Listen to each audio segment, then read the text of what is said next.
Hello. Hello. It's that time. 7 p.m. on a Wednesday. You know, the time that everybody knows. It's one of those sort of cultural touchstones that everybody's familiar with. 7 o'clock on a Wednesday. Very important.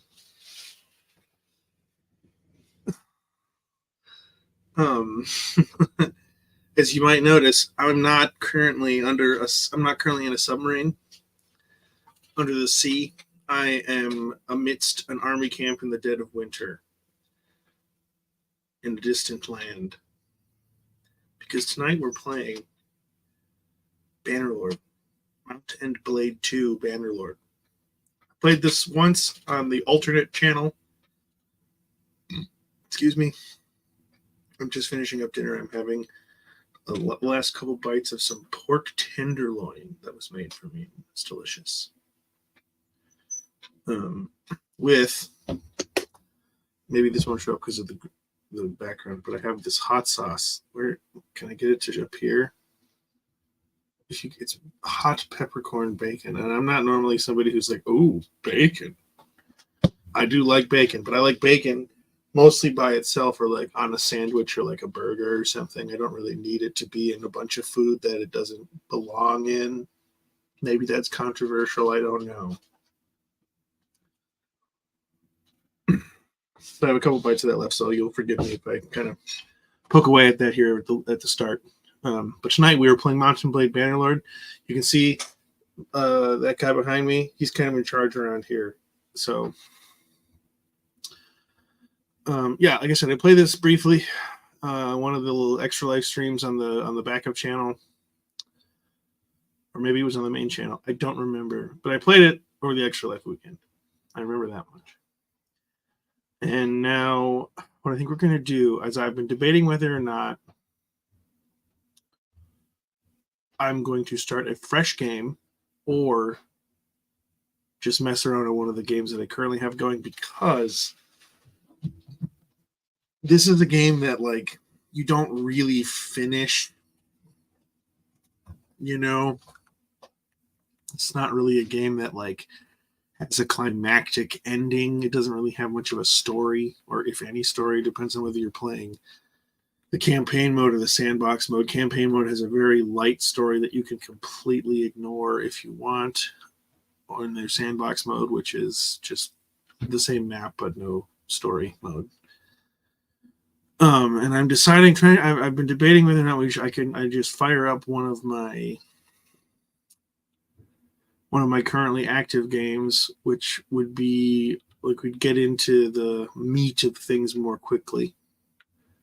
Because one of them I actually was playing the other day, and the king of the faction that I'm a part of died, and I was elected the new high king of the faction. So that seems like maybe we're a little too far. It's very cool, but I think it'd be more fun to kind of work up to that level of gameplay. So it's either we start a new game or we play the game that I started by myself last week, which is, I don't know, it's almost like I'm just a little too far into it. So I think, after considering this for the last couple hours, and after talking this out a little bit, I mean, we're just going to start a new game. So let me get this started here, huh?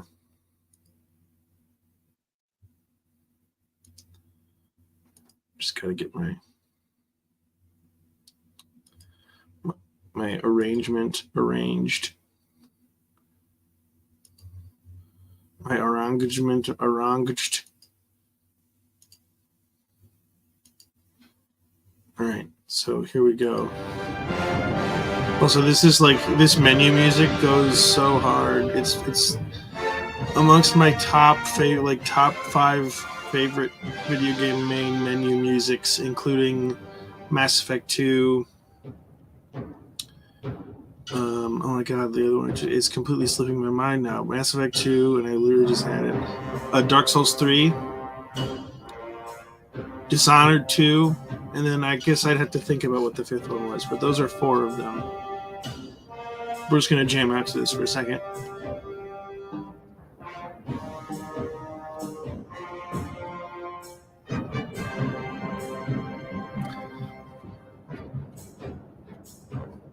All right, so now the next decision that I need to make, and I want to talk this out loud again, is do we do a sandbox or a new campaign? Now, the difference is they're on the same map, same fictional continent of Calradia. It's not fantasy. It's like historically, it is. I mean, it's fantasy in the sense that it's all made up. Like none of the people are real, none of the places are real. But there's no dragons or magic or creatures or anything. It's just like here's humans with horses and that sort of stuff. You know, early Middle Ages kind of period attire and technology and stuff like that. As you can see why the guy kind of standing there looks fucking cool. The downside is he looks really cool, but he's actually the only stuff he's wearing that's actually kind of good are his gauntlets and his boots, which you cannot see because of my picture. The rest of his armor is actually kind of bad, but he looks very cool. His helmet is actually also pretty good.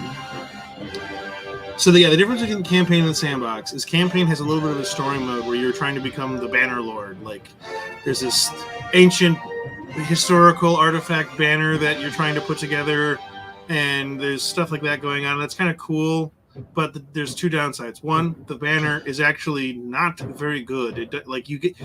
It's a mechanic that I think was introduced last year or the year before, where you can pick up banners sometimes from battles as like loot from victories, and they'll give you stat boosts. You know, there's different tiers of banners. Like there'll be like I can't remember what the like there's banners that will improve like how much shield damage the people in your unit can take before their shields break.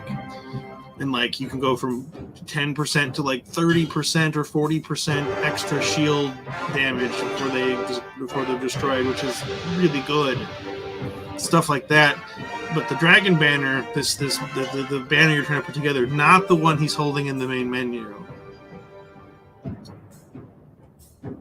doesn't give you very good bonuses. It looks cool, but that's kind of it. And then what happens is when you declare like either you're going to found your own country with this banner, you're going to join somebody else's country with this banner, or whatever, everyone who's not in that country that you joined attacks you and starts coming after your shit. And there's like a big conspiracy to try and depose you. And it's all very cool sounding, but the downside is, as you will see, as I play this game intermittently or whatever, is that it's a game with a lot of width and breadth to the gameplay concepts and mechanics. Lots of interesting ideas, not a lot of depth to them. So you don't have a lot of control. You're not able to micromanage stuff enough where I think it's super like workable in a fun way to try and like compete against all these different countries when you have this banner. The upside is that you start off with family. You start off with a brother. You start off with 2 brothers and a sister. And that's beneficial because they can make marriage pacts. You can also use, if and when you are gifted a settlement or take a rebel settlement or whatever, if you can set them up as the governor of that settlement, stuff like that. So there's benefits to the campaign, but because we can start with family members. In the sandbox, you don't have to worry about any of the banner stuff, but you also don't get any family members. It's just you. So, I don't know. I don't know how I don't know what I should do here for this. I got to kind of think about it.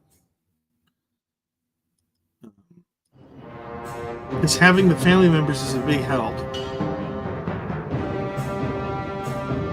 Especially early on, because you can use them to, like, as you can put them in your army and send them off on missions and stuff like that.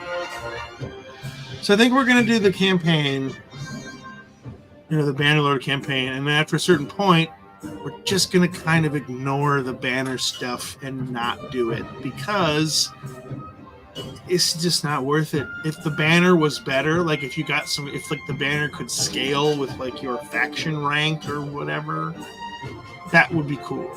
If it could get better as you got more powerful or something like that, just because like I understand why they didn't want to make it very powerful, because like you can put it together fairly quickly.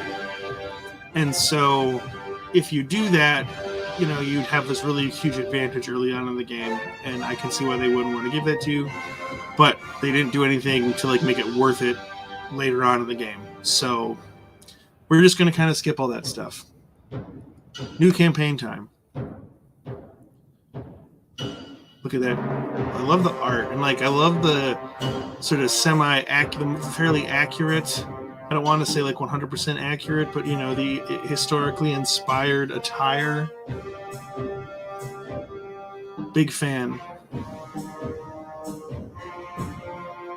I love me my history. I'm trying to broaden my horizons more with my history too. I've been learning a little bit more about the Japanese, Chinese, and Indian. For 500 years, the Calradian Empire dominated the continent. And I apologize for the cursor in the middle of the screen. Its armies scattered foes. I don't know how to make it go away. I don't know how to make it go away on StreamYard. The strongholds of proud tribes crumbled beneath its engines of war. From the forests of the north to the wastes of the south, all was brought beneath the standard of their legions. Brutal as the conquest was, the wise agreed that it brought peace. The land, now untroubled by armies, grew rich, but empires, like men, grow old. Leaders lose a common cause. Corruption spreads. Old enemies learn the Empire's tricks and devise new ones of their own. Until one day, the bonds holding the Empire snap.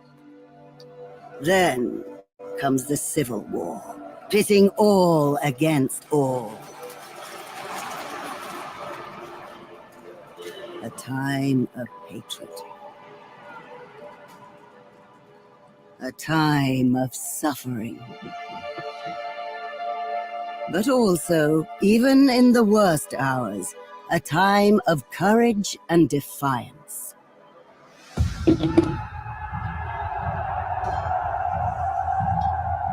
As new leaders arise, from new places and new peoples, to turn back the tides of destruction and bring forth a new world from the ashes of the old.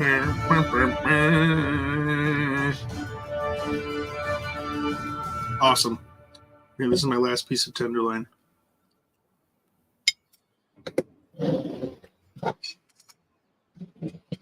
Move that over there. We'll take that upstairs later once we're done, or if we take a break or something.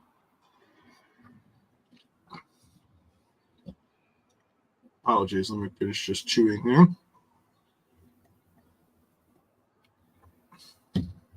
Okay, so before I begin, I should also mention that I am running a few mods. I am running a diplomacy mod that adds things like the ability to make alliances, and a few other things. I can't remember exactly what everything that it adds. We'll see. Well, once we get in the game, you'll see. I can make alliances, non-aggression packs, things like that. I have a mod that lets me keep my daughters, who's normally in this game because it is leaning into sort of feudalism, for like the basis of the world. In this game, when you make a marriage pact, normally the woman in that marriage, the wife, or the female spouse, the wife, fiance, whatever, joins her husband's family, as it still often is the case. But the downside is, like, if your character has a lot of daughters, like in one of my other games, longer running games, my character has 4 children. They're all daughters. I would lose every single one of my daughters to marriage pacts and have no heir to my faction if my daughter's married, and my faction would begin and die with me. So I have a mod that lets me keep my daughters. I do wish it had an option, like even the base game had an option where like you could negotiate. Is who's going to join whose family here? Like, I wish that was an option. That would be more. I think that'd be more fun. So in my case, I have a mod that lets me keep my daughters, and their husbands will join my family instead, which would be fun. It'll be cool because then I'll get to kind of have this multicultural family from the different factions and stuff like that. So that'll be fun. Because I think our end goal is not to join one of the other factions. It is to start our own. What are some of the other mods? I have a combat mod that adds like dismemberment of limbs. It kind of does a cool cinematic camera slowdown when you get like these critical hits. I have a couple of mods that add more armor to the game. Maybe weapons. I think just armor. Yeah, just armor. I also have a mod that will automatically create a bodyguard for my character once my personal, like, my little company of soldiers gets big enough. So that'll be sweet. Okay, so you can't see it, unfortunately, because you can see it over here, though, so that's good. So the 6 factions are, well, I say the 6 factions, the 6 cultures, because actually the Empire is divided into 3 factions. It has a three-way civil war going on right now. So we have the Valandians, who are like kind of Norman knights, kind of Norman, French, Anglo-Saxon knights. Oh no, not even Anglo-Saxon. Just kind of Norman, French Norman knights from the early Middle Ages. They have it's not French, but they have very French-sounding names, as you'll see what we get here. So he says the Valandians. The Valandians are the descendants of adventurers from the West who lived under the Empire for centuries before forming an independent kingdom. With the decline of imperial authority, they have evolved into a well-organized feudal society led by a caste of warlike nobles who prefer to fight with spears and lances on horseback. Yep. So they have heavy cavalry. Ironically, or maybe not ironically, I don't want to misuse that word. It's a word that gets misused way too often. Well, I think it's a little ironic anyways, that they actually don't have the best cavalry in the game. The Empire does. The Valandians have banner knights, which are very good, but the Empire has the heavy cataphracts, or the elite cataphracts, which are the super heavy cavalry. They're like this period's version of tanks. So we'll deal with that, that's something to consider later on. Fortunately, once we start building up our own forces, we're not bound by our culture to who we can recruit. There are other benefits, as you can see here with the Valandians. We get 5% more renown from the battle, so renown helps our name get out there and will make us a desirable. Like, we'll start as a mercenary, and as our renown grows, more and more faction leaders will reach out to us, offering us contracts as a mercenary in their forces, which gives us an opportunity to make money, because what that will do is, we'll see, I don't want to get into too much, is there are a couple different currencies. There's influence, which you can spend on things, and there is gold, dinars or something. And when you're part of a faction as a mercenary, you gain influence by winning battles and accomplishing tasks for different nobles and stuff like that. You can spend influence instead of money, or you can spend influence as part of the money you would pay to your troops. So you can get a lot more gold much faster. I actually need to run to the bathroom really quick before we get too into this. I will be right back.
All right. I am back. Okay, so 50% more income while serving as a mercenary, picking up where we left off here. So those things work together really well. 10% production to bonus to villages that are bound to castles. So if I were, because there's three different kinds of settlements. I should say this. How do I explain this? There's two kinds of fiefs, or fiefs, however you want to say it. I've heard both. there are cities and there are castles, and each one will come with bound villages to it. So let me see if I can fix my camera here so I'm not like a gray mass. Okay. So when we own castles, if we have a fief that's a castle, we'll get 10% resource production and money and taxes and stuff.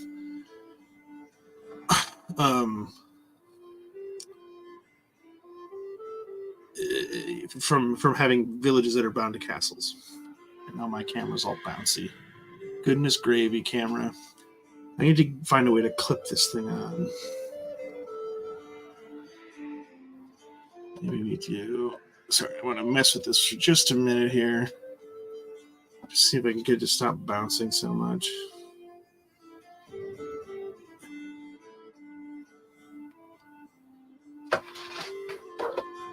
Oh, goodness.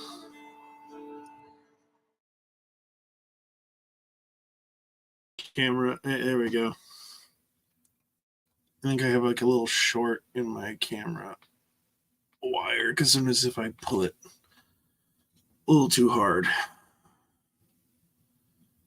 it turns out. Okay, I think that's a little better. Yeah, it seems a little bit better. Okay, so anyways, yeah, so Valandians, pretty good, honestly. Pretty good. Sturgians are sort of like Vikings, and like the Rus, like the Kievan Rus. Those kinds of cultures. Sturgians are the descendants of the foreign tribes of northern Calradia. Again, Calradia is the continent, the fictional continent this takes place on. As the empire expanded into their cold forests, they found a ready market for the luxurious furs of woodland animals, whom they traditionally hunted and trapped. Sturgian chieftains became princes, vying for preeminence with the help of Nord mercenaries who migrated into their realm. They are good hunters and wanderers, traveling far in search of opportunities, both for trade and for plunder. Recruiting and upgrading infantry troops is 25% cheaper. That's pretty awesome.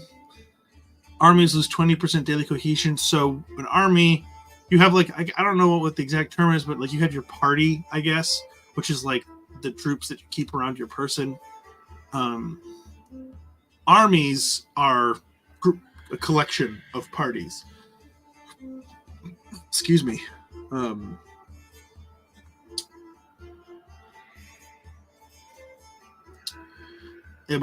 Sorry, I lost my train of thought there. Wow, just completely derailed. So when you put an army together, those armies have a cohesion stat, which over time, an army will lose cohesion, but you can spend influence to maintain cohesion. So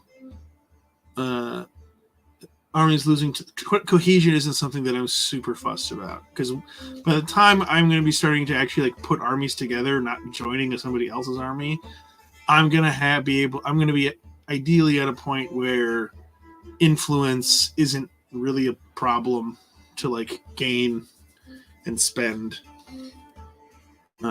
So maybe, there goes my camera. Goodness, camera.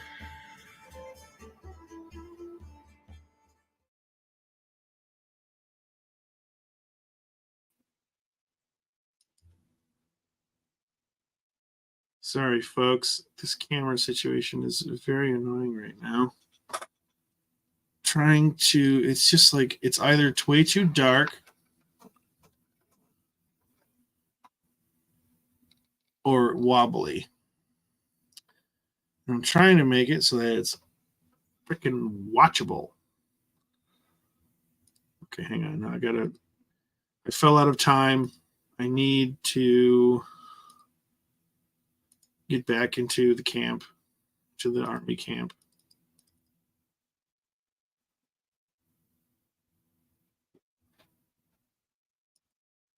My background is not appearing. That's fine. I don't really care that much. You get to see the white sheet hanging on the wall behind me. Okay.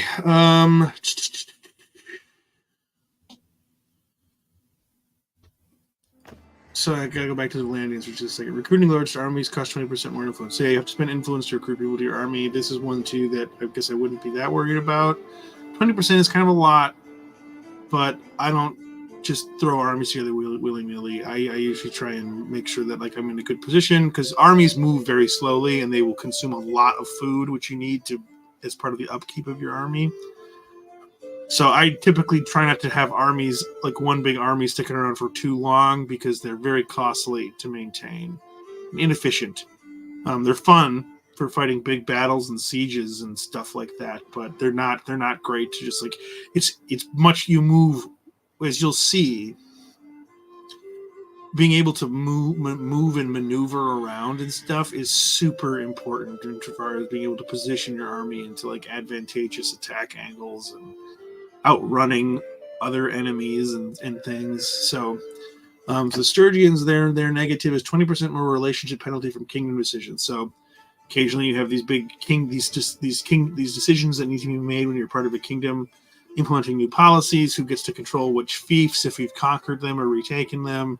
So when you vote against people, you would lose 20% more of like the favorability rating, which again, that's pretty recoverable. That's not too bad. Empire. The Calradian Empire is in decline, hence the three-way civil war. Even before the suspicious death of the Emperor Arenikos. Yeah, I'm going to say Arenikos. The once united realm was torn by political rivalries. Today, those factions are in open war, yet Calradians endure. Their methodical study of defensive strategy, in which garrison cities slow down invading forces until mobile field armies can come to their rescue, helps hold their neighbors at bay. So these guys are very, like, not Roman, but Byzantine. Like Eastern Roman Empire. Very sort of Greek, Mediterranean, late crusading era sort of inspired guys. They've all got kind of Greek sounding names, you know, like very old fashioned Greek names in Middle Ages. The Aserai, so these are sort of like Moroccans. They are, or like Persians and Arabs and Egyptians, that kind of Northern Africa, Eastern Mediterranean, Arabic kind of cultures. The Aserai are the inhabitants of the Nahasa Desert, a mixture of nomadic Bedouin and settled oasis farmers. They are famous for their horsemanship and their knowledge of the learning of many lands, especially medicine, gained from lying on some of the continent's most lucrative trade routes. Each clan is fiercely proud of its lineage and often jealous of the others, but when united by a charismatic leader, they become a major force in the south. Caravans are 30% cheaper to build, so you can send like valuable party members. We can have them go off and lead like trading caravans. 10% less trade penalty. No speed penalty on the desert. That would be more useful if the desert wasn't only just one little teeny part of the map by comparison to how big the rest of the map is. Because desert I would say desert is probably the smallest environment in the game. So that's not super useful. Oh, and daily wages of troops in the party increased 5%. That's actually really bad. that's a tough one to overcome. 5% doesn't sound like a lot, but especially early on, that will make a huge difference in how many people you can recruit. So we're not going to go with that. One of my things is I try and make cost of troops as low as possible, but with character perks. Because there's like a little bit of an RPG leveling system. It's really complicated.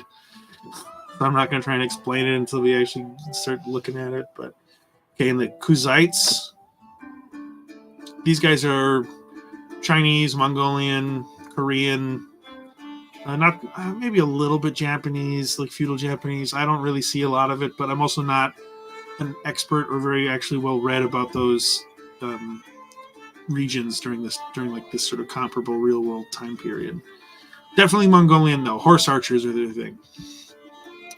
The Confederation of steppe tribes used to live a nomadic life, but have recently settled in the eastern frontier of the empire and are slowly transitioning into an agrarian society with permanent town centers. Despite this, they still retain many aspects of their nomadic life, including their affinity with horses. They are masters of mounted archery, shooting, and then galloping out of reach, and they actually do have really good mounted archers. Recruiting and upgraded mounted troops is 10% cheaper. 25 production bonus to horse, mule, cow, and sheep in villages owned by Kuzate rulers. Those are interesting. They're not like, I mean, apart from like the mounted troops being cheaper, it's kind of like a weird sort of semi-abstract benefit, but that's interesting. 20% less tax income from towns. Oh, that's a really big negative in their favor. So again, as kind of interesting as this is, I'm going to have to say no. Botanians, this is who I usually play as because as I said, movement speed is really important, and they get 50% less speed penalty and 50% sight range bonus in forests, and there's a lot of forests, so you can like chase down enemies or bandits or whoever you're hunting, chasing down, trying to engage in battle. And if you push them towards a forest, you will eventually catch them. They will not be able to outrun you if you're a Botanian. I really like being able to have my army move quickly. It's one of the most important things when you're running an army is having it move fast or as quickly as possible.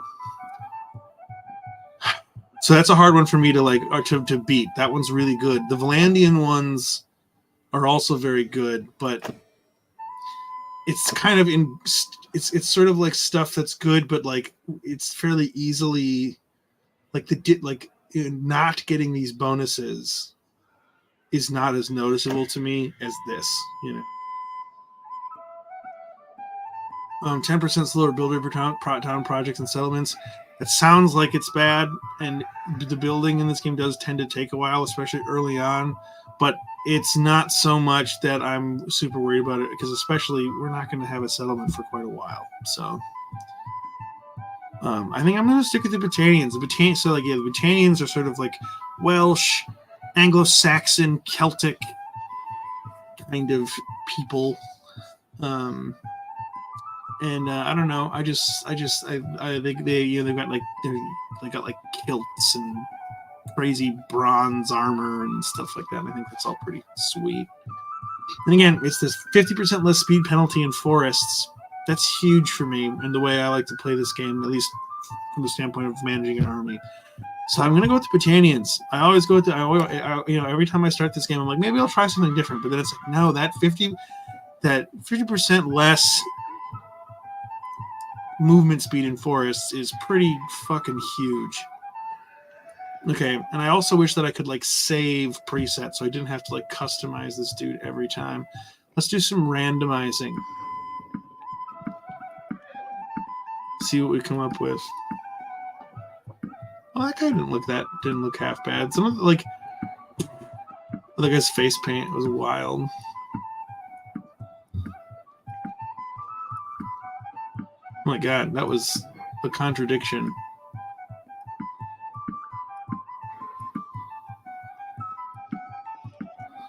Now, I'm not going to pick a random one. I am going to what I'm just looking for is like a decent template for what I want to do. I'm not going to do anything too crazy. But I also don't want to have this take forever, so I'm just going to hit this button a few more times. See what we get. I look like giant. Hang on. Can I go back? I can go back. This looks like the son of Alan Rickman and Carrot Top. You see what I'm saying? Look at that hair, that nose. Anyways. Moving on. Whoa. Can't even see what that guy's face looks like. I love video game random character generators. You get some very funny combinations of things. Let's see. So we're like a big Botanian warrior guy.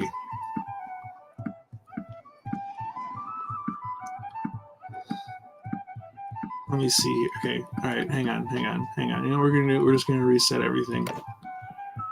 Ah, look at that horrendous smile. Okay. See, I want to I just want to slightly better face than what it gave us to start with.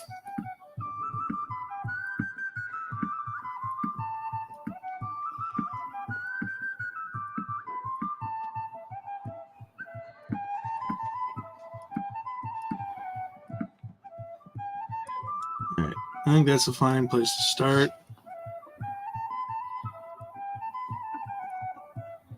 We're going to use a little bit of that. Center height. I wish he didn't move around so much. It's one of my big problems with character creators is your dude's always like moving around. It's like, dude, I can't see what your face looks like. Stop moving. The face ratio, the fatio. We want like there. Also, I gotta like. Hang on, how do I do the outer eye height? I gotta fucking make his eyes not like so angly. Okay, now there we go. That's better.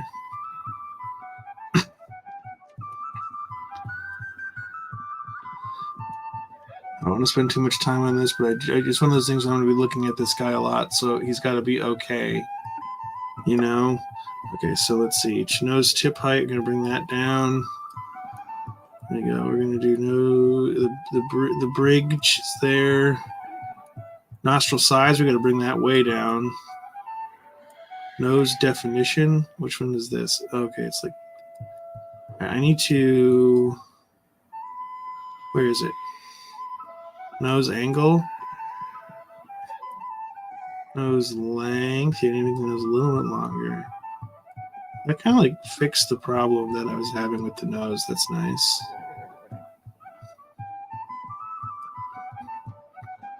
Nose width. We must make it a little bit narrower. That's good. Right here. We'll make it narrower. And we'll make the nostrils a little bit bigger. There we go. That's what we were looking for. All right. I think nose shape. Okay, yeah, this is like we want to do like that's fine. That's fine. Okay. Moving on. Eyes, eyebrow depth. All right, well, one, we need to change that eyebrow type. That's better. Eyebrow, oh, I see. So it's like horizontal depth. I get it. Outer brow height. No, we want to do, I like to kind of go low. Not so that our guy looks like super angry all the time, but because otherwise he looks like he's a sad puppy. He even still has a little bit of the sad puppy look right now, but I think there's only so much we can do about that. I want to make his eyes a little bit bigger so they don't look so small. I'm going to bring his eyes down a little bit.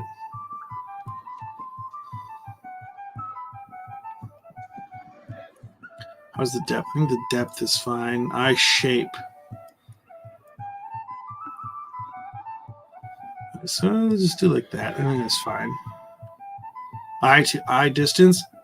Gonna do. Feel like that's fine. Eye color. I like honestly, I kind of like the gray.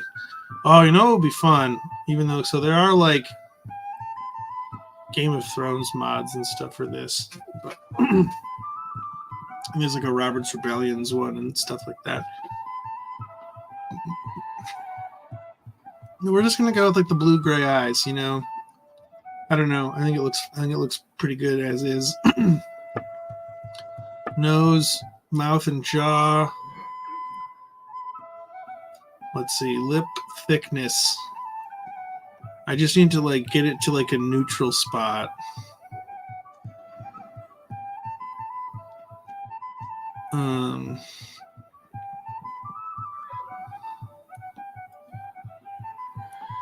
So I can see like, yeah, that looks pretty good actually. All right, jaw. Okay, no, we're not. That's fine. We'll do like that. His frown smile balance looks fine to me. Mouth position, yeah, maybe a little bit lower than it was. Mouth width is fine. The lips concave, convex. We'll do like that. Jaw height. Oh, Let's see. We'll do higher up. There we go. Chin forward. Yeah, I want to do a little chin forward. Chin shape is fine. Chin length is fine.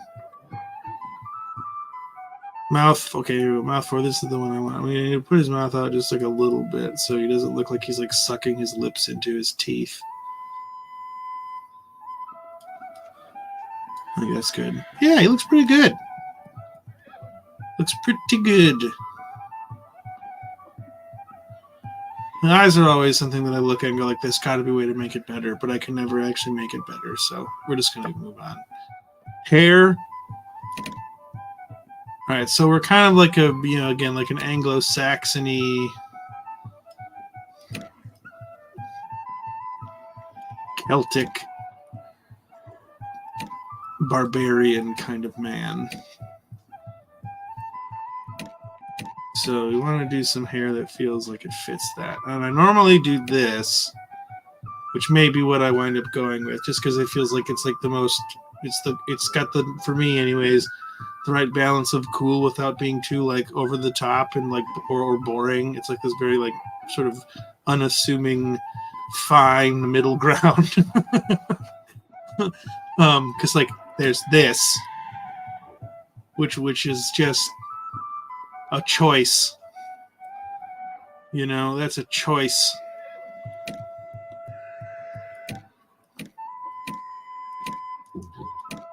Yeah, none of this looks right. Looks good, I don't think, personally. At least for like this guy. Pigtails.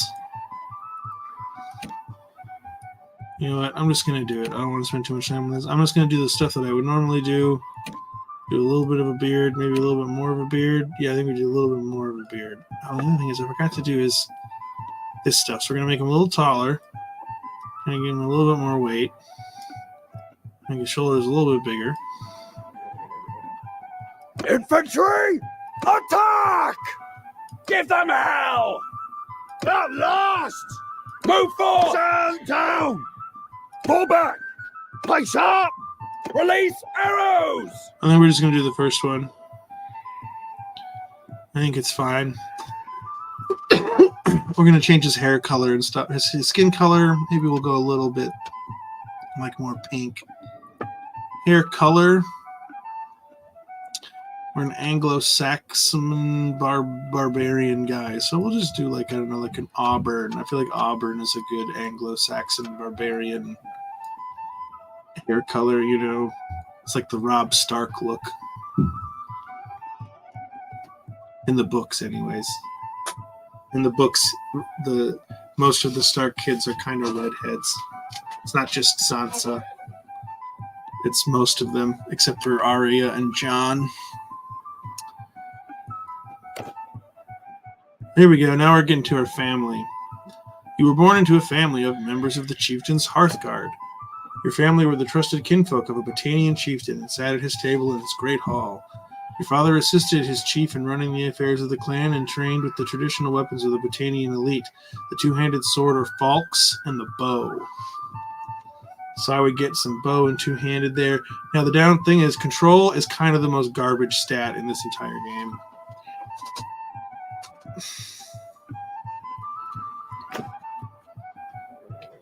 Healers. Your parents were healers who gathered herbs and treated the sick as a living reservoir of Battanian tradition. They were also asked to adjudicate many disputes between the clans. So charm, medicine, those aren't bad. Thing is, we're going to be recruiting somebody to be like our party medic sooner rather than later. So I don't really need the medicine stat myself. That's the thing. So this one's okay for endurance, and throwing is fine. I wish that we could switch those. You were born into a family of tribes people. Your family were middle-ranking members of a Battanian clan who tilled their own land. Your father fought with the Kern, the main body of his people's warriors, joining in the screaming charges for which the Battanians were famous. I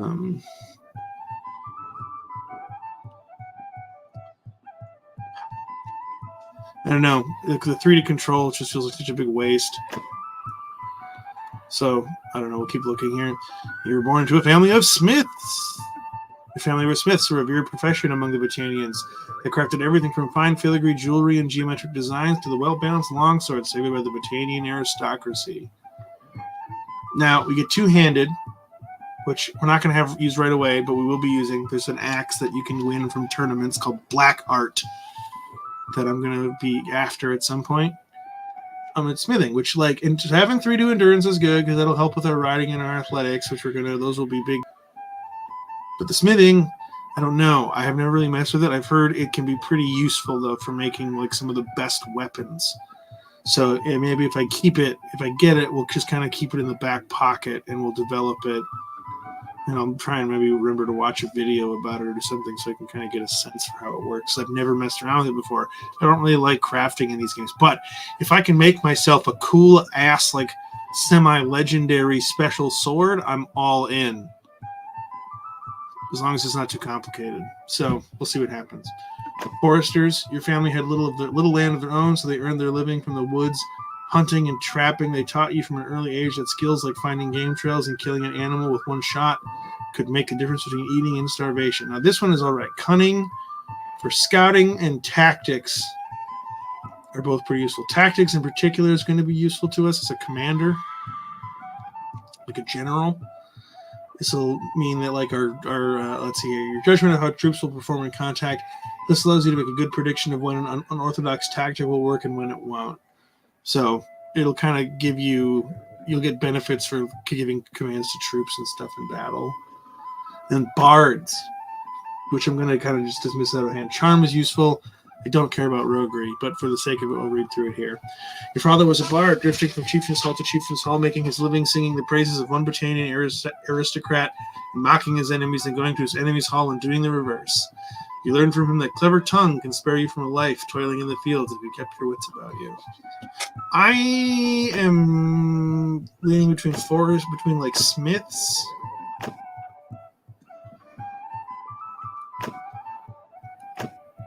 Smiths and healers, because getting the intelligence, +1 to intelligence, even though we're not really going to be using the medicine, will help us increase our steward, which we will be using. Steward is going to help us manage our army better.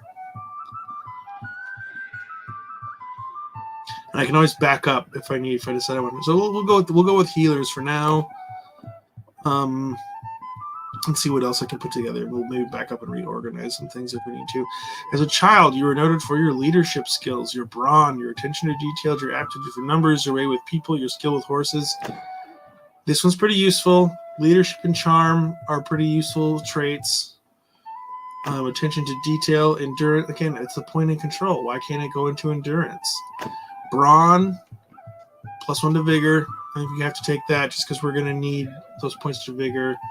And throwing, that's like throwing javelins. That's an okay backup skill. I think for the way I play, it's probably the most useful control skill to have. So, yeah, I don't know. We'll go with brawn. Choose your adolescence. Like all village children, you helped out in the fields. You also, herded the sheep. Increase your endurance. Again, it's the +1. Why does it have to always be when it's control and endurance? Why does the point always have to go to control?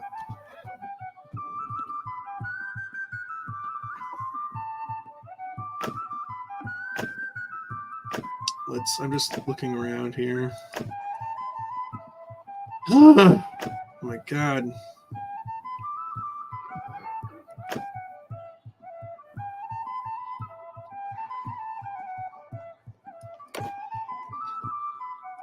No, we're going to do... Not going to do brawn. We're going to do your skill with horses here. Again, don't really care about the medicine, but we'll get a +1 to endurance, and we'll get a free, skill thing or whatever to our riding. So we're going to do that. And then I'm going to do you worked in the village smithy, so I get the smithing and the two-handed. Choose my youth.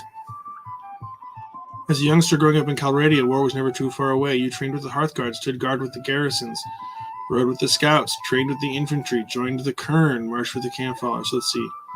Trained with the Hearthguard, increases our polearm and our riding. We get an endurance of 4. That's really useful, actually. Stood guard with the garrisons. Don't care. Rode with the scouts. Again, endurance and riding. Bow, don't care.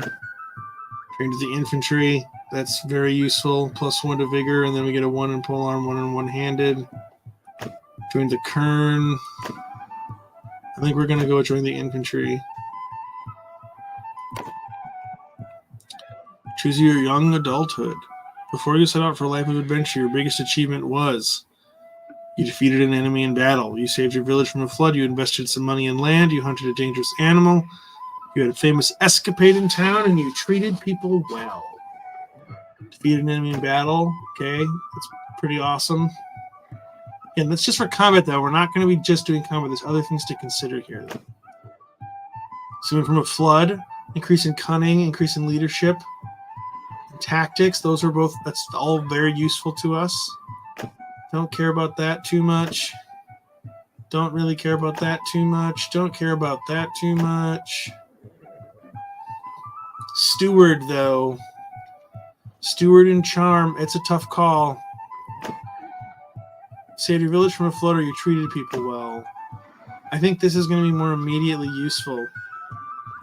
I'm going to do that one. Oh, look at my brother. He's completely randomly generated. What he has got such wild hair.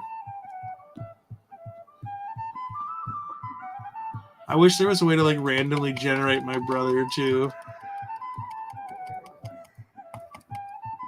That can't be him, can it? That can't be my brother. He's so silly looking. He looks like pissed off Carrot Top with the goatee.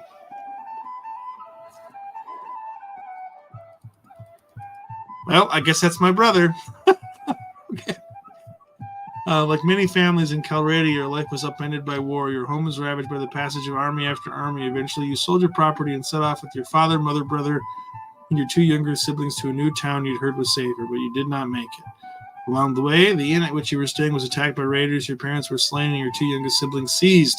But you and your brother survived because you subdued a raider, you drove them off with arrows, you rode off on a fast horse, you tricked the raiders, or you organized the travelers to break out. Subdued a raider. Again, athletics is useful. One-handed and vigor is useful. Not quite as useful. The tactics is nice, but again, I don't care at all about the control. Increased endurance.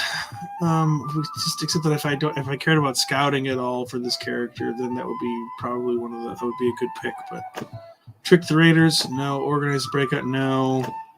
I think we do. You subdued a raider. Prindor. My name is not Prindor.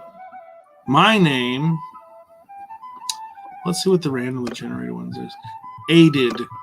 Seen. Sign. Print. There is that Prindor again. Mitch with a Y. Null. Dermot. Cadogan. Cadfin. Lifris. There's Prindor again. This game really wants me to pick Prindor. Yidwin. Is aided. Sinak. Arlek. Garion. Garion's alright.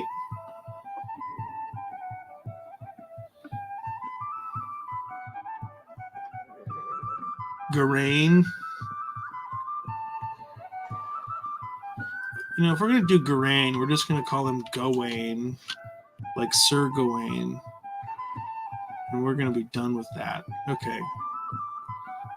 Next. Difficulty presets Freebooter, Warrior, Bannerlord.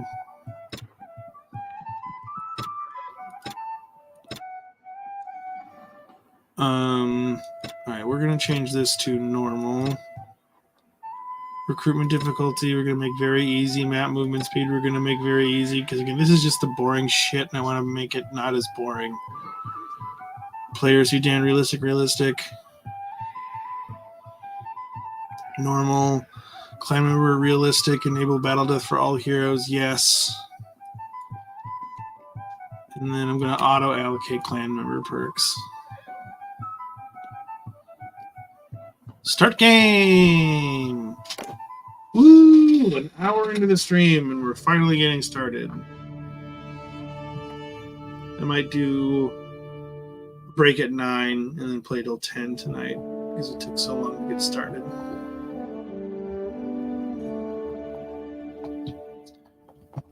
Because we're not going to get much done in an hour of playing this game. I'll say that much. Brother, it's been 3 so days now funny. we've been tracking those bastards. I think we're getting close. We need to think about what happens when we catch them. And the How are we going to rescue our brother goofy and facial sister? animations Are and we the up for a mediocre fight? voice acting does not help. We're up for a fight. To continue. This looks like an old training field for the legions. Perhaps we can spare some time and brush up on our skills. The practice could come in handy when we catch up with the raiders. No, we don't need to do that. We have no time to lose. We can do more if we split up. Skip tutorial. Are you sure about that? Yes, times of the effort. All right, Yes, then. let's be quiet. Let us split up and look for the little ones separately. I'll send you a word if I find them before you do. One other thing, brother. We want people to take us seriously. We may be leading men into battle soon. Let's give our family a name and a banner, like the nobles do. Like the nobles do. Like the nobles do. It sounds like a song lyric. A song lyric.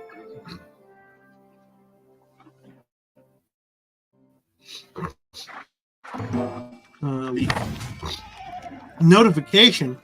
A few hours after you leave the training ground, you come across a wounded man lying under a tree. You share your water with him and try to dress his wounds as best you can. He tells you he is a traveling doctor. Why did he need my help to treat his wounds? Thank you for your help. He hands you a small bronze artifact, which he says was once given to him in payment by a warrior who said only that it was related to Naretzi's folly. He suspects it might be of great value. You resolve to find out more. What? Some random guy gave us this? Oh, but listen to that music. On the first day of summer, 1084, you found the artifact which Tacitus, or Tacteos, mentioned. Tacteos. Fantastic. Fensachta. No, I actually already have an idea for this.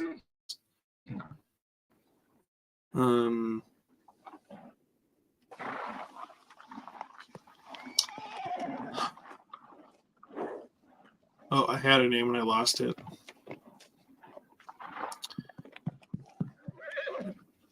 We're going to do Locke. Gawain Fenlock. I like that. I like that. All right, now we get to design our flag. We got a lot of options. Too many options to spend time scrolling through all of them.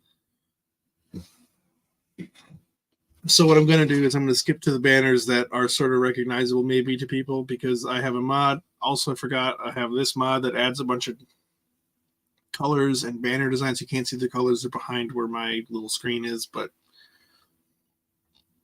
there's a bunch of colors. And I am actually going to pick from, see, as you'll see here, if you look closely, there's some sort of familiar shapes here. There's a three-headed dragon. There's a running wolf, a rampant lion, a leaping fish, a crowned stag. I wonder what these are from. These are from Game of Thrones. And because in this house, we are fans of the books. I'm not ready to hate on the show, but I like the books more. The show, and I will say this too, as somebody who did not watch most of it, I watched a handful of episodes. I sort of followed it from a distance, but because I love the books, but I didn't really watch it. Don't really watch much television or TV shows or whatever. The show kind of feels like a fantasy show that's written for people who hate fantasy because they really got rid of a lot of the magic stuff that's in the books, and some of the more like magic focused plot lines that aren't revolving around Jon Snow and Daenerys, and so in this house we are aware of minor characters, and we love, like as all good people should, Tytos Blackwood and his raven feathered cloak. So we're going to go with the House Blackwood sigil from we have here, the weirwood tree with the ravens around it. Gonna make the size a little bit bigger. Tytos Blackwood in the books has like the Boba Fett effect where like everyone's like, oh, that character looks cool as hell. He's awesome. And we don't know anything about him. That's Tytos Blackwood, because again, he has an awesome raven feather cloak, and understandably so, everyone's like, oh shit, that's badass.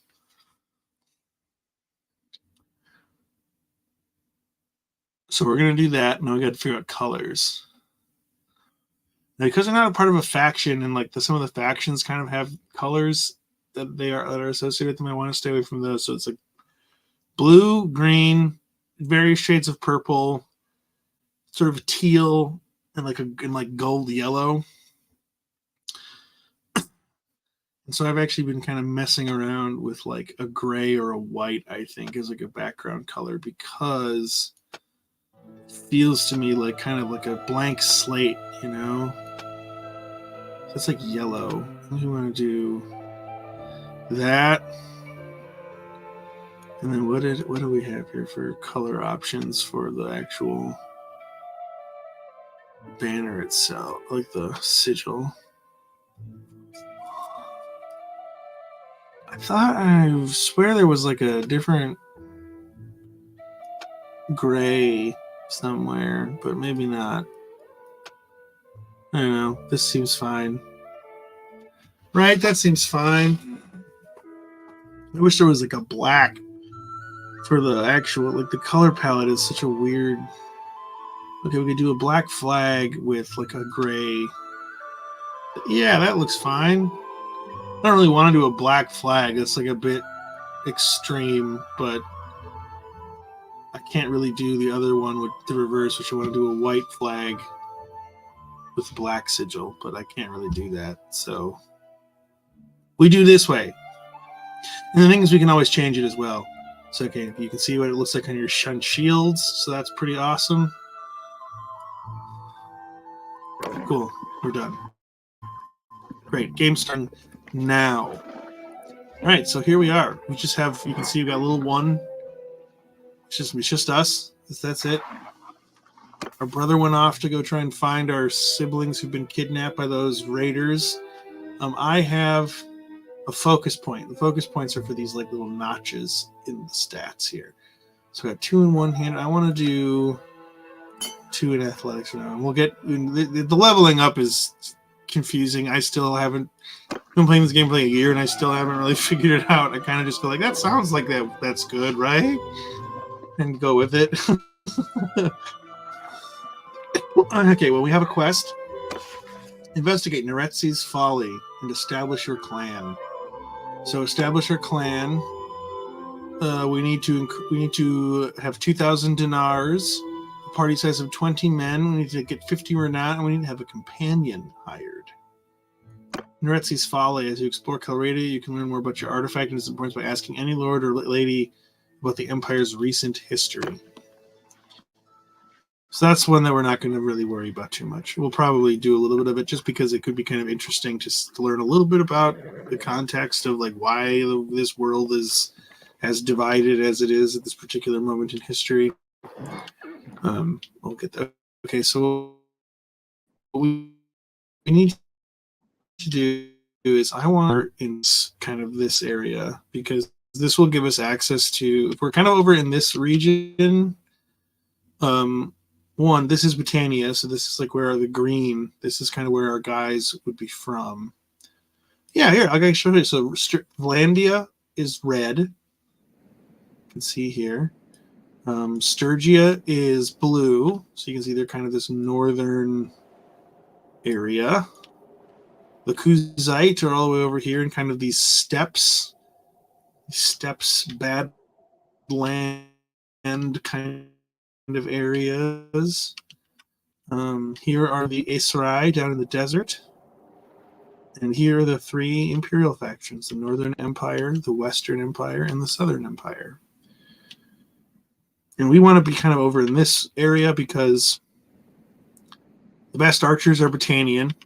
The best infantry, it's a pretty close tie between the Imperial and the Sturgians. The Imperials and the Vlandians have the best cavalry, although the Sturgians have good cavalry. They're a little harder to get, though. And yeah, so this will just be kind of a good spot for us to be in for like recruiting and stuff like that. So we're gonna start heading over that way.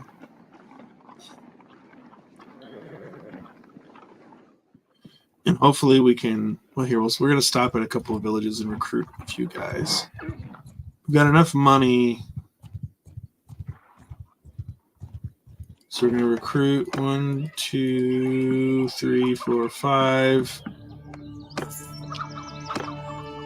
Get these recruits because we'll run into the little groups of bandits and stuff, and if we're by ourselves, we're pretty screwed. Get held for ransom and stuff. So we want to make sure we've got some soldiers to help protect ourselves. And I'm going to hit the fast forward button so we don't have to spend 8 million years just watching my character move slowly across this giant map. Ooh, 9 looters. That's a little much more than I want to take on right now. 10. And these guys are like the first tier, they're tier 2 troops, but the next tier for them is like the first level of the Imperial Cavalry, but cavalry are expensive.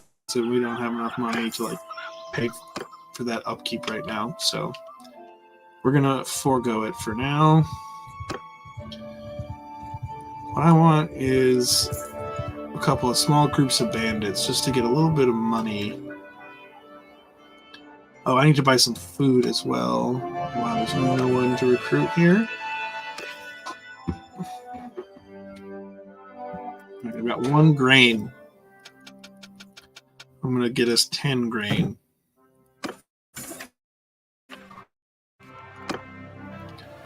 And that should take care of us for a few days with our small army right now.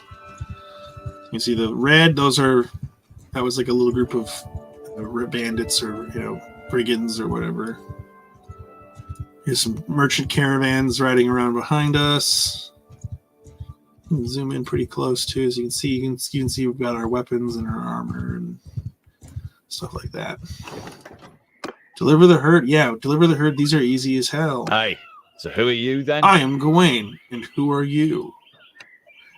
I am Xenon. I own land around here. I speak for many of the people in this village. I'll remember your name. I heard you may need help with a problem. Yeah, well, some people here are a bit short of money these days. They put together a herd of 10 hog to sell in Lycaron, but they're poor folks, not really fighters, and they can't afford to hire guards. If they go there by themselves, they'd be sitting ducks for any bandits. Tell me how I can help.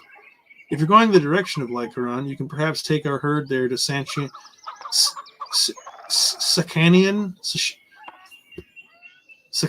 the brewer. I am willing to pay 750 dinar if you deliver them safe and sound. Any other way? You can assign a companion with 8 men. There will be enough too. Both ways work fine for us. I promise if you or your men manage to deliver the herd safely, I'll pay you 750 dinars. So what do you say? I don't have a companion to send. So I'm going to take this on myself. Don't worry, I'll deliver your 10 hog personally to Sashian the brewer in Lycaron. Great. So we do have to go back, but that's fine. Because we're not like we those first slots in our army are all going to be infantry. Because archers are good, but they're not very good unless you can get a bunch of them at once. In my opinion, archers not being like precision shooters, like bowmen aren't precision shooters. You do the most damage with them by firing in volleys. So the more guys you get firing in volleys, the more damage they can do. Deliver the herd. Hey, I am Gawain. Who are you? I am Sakanian. About the task Xenon of Phasos gave me. Yep, I brought the 10 hog as we agreed. Bye! I should see if there's any troops to recruit here. Because I just want to get like 20 guys. Oh, 10. So we have 10, 11, 12, 13, 14, 15, 16, 17. Nice. Okay, so we just want to get 3 more dude. Let's see. Yeah, we need to go this way. So I'm just trying to figure out what's like the best route because I need to stop and grab a couple. I'm going to get a couple more guys. One more. Garatops of Segura might have a job. It needs help with brigands.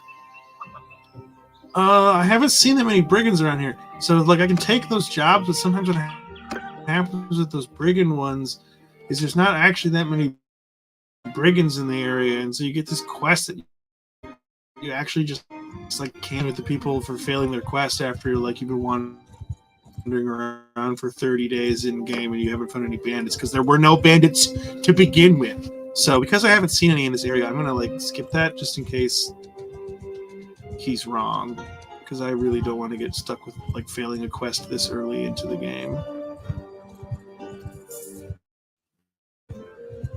And I just want one more guy. Oh, mountain bandits. These guys have shields, but we can probably. They're also kind of far away. I don't. We're gonna. Well, let's just chase them for a little bit. Yeah, and I see they're gone. All right. They're faster than us. We're not gonna be able to catch them. Because the more guys you have in your army, the faster you are, or the slower you are. Oh yeah, these guys are screwed. Here we go. We're gonna have our first little skirmish. Oh, you best back off. There's dozens more of us. I did. Just waiting for. Nice try, brigand. Surrender or die. All right, attack. Attack! I say attack. It's the. Well, I can't remember what is it. It's one of the character voices in Neverwinter Nights. Okay, so you see here we're on a horsey, but we're gonna dismount because this horse sucks. So you can see our guys have these little medallions over their heads so we can identify them easily. Because when you start fighting in really big battles and there's like hundreds of dudes running around you at the same time, it's very easy to lose track of who is on whose side.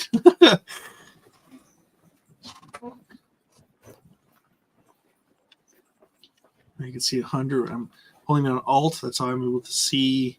There's 9 enemies 80 meters away. Use the function keys to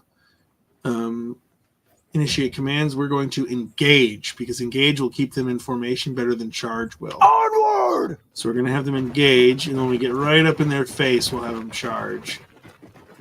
Like right now.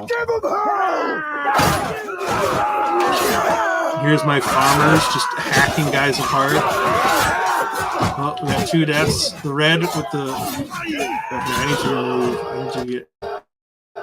I need to get rid of something in my screen here so you guys can see it better. All right.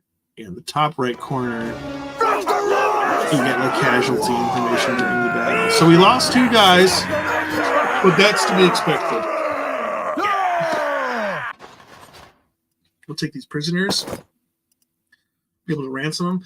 I don't quite have the money to upgrade these recruits yet. As you can see, 9 out of 16 of these are upgradable. We're not quite. I don't have quite the cash reserved because if you upgrade them, it costs money to upgrade, and then their upkeep increases as well. And it's the upkeep that I'm more concerned about right now than the actual cost of upgrading them. Because I could do it. I'd lose a few hundred dinars, I'm sure, to do it, but I couldn't afford it. But the upkeep might throw my finances out of whack. So we got to be a little careful early on here. Maybe like late game, I have got a game that I've been playing for like off and on for most of this year. I have over 11 million dinars. I don't really have to worry about upkeep for my armies anymore. I actually have over 11 million credits, and I'm running the maximum number of caravans, parties, and workshops that I can with my fully leveled up faction tier 6. So, like at that point in the game, you don't have to worry about it, but this early on, you do need to pay attention to your money, which is a strategy game, pretty common, pretty typical. You know, I might do like a Rome Total War or something at some point. Rome 2, maybe Warhammer 2. Don't have Warhammer 3. I don't have money, and I don't think my computer will be able to run it very well. And I've also heard this not very good. So, recruit troops. Yeah, 3. There we go. 20. And these red arrows by our little army, that means we're disorganized. So for a brief period of time after a battle, we will be disorganized and will move slower as a result. But I think the fewer guys you have, the shorter a window of time it lasts for.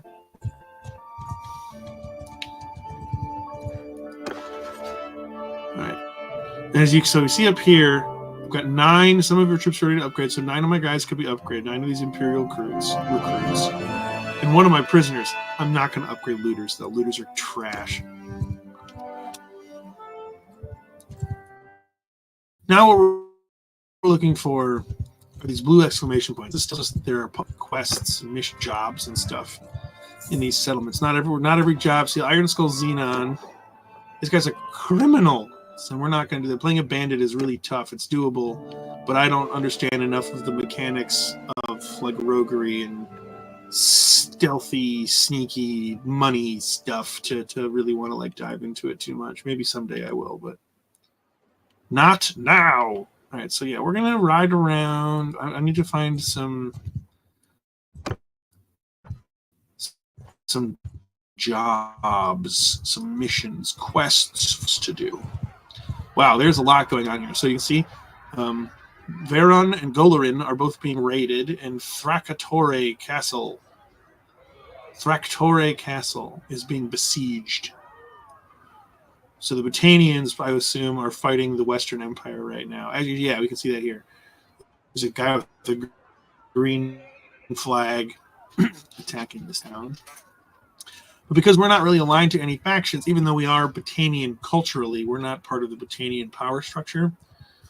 So we don't really have to worry about like picking sides or any of that stuff. Cantrek. Bandit base. We're not ready to do bandit bases yet. Needs help with brigands. I don't know, but I need to run upstairs real quick and grab something. I'll be right back.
Apologies. Had to deal with something upstairs.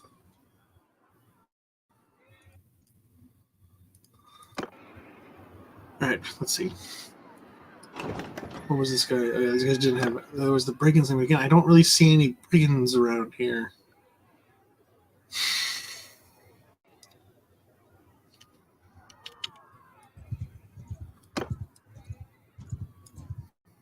Oh my god. Alright, well, apparently there's brigands around here somewhere. I'm gonna look around. Okay, alright. So these guys will want us to take out 2 gangs of brigands. Oh, sweet, they get perfect. Oh, okay, there we go. Yep, he wants us to take out brigands.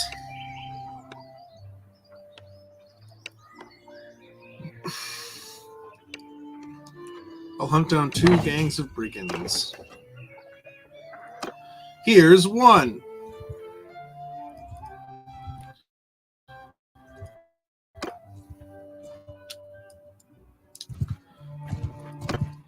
Because we don't really have the...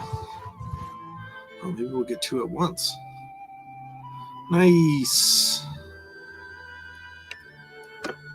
Alright, well we'll see how this goes. I'm going to lose a lot of guys because their dudes have... For early on in the game, their dudes have decent weapons and shields and stuff, and my guys are still just peasants. So, but after this, I think I'll just have to upgrade them.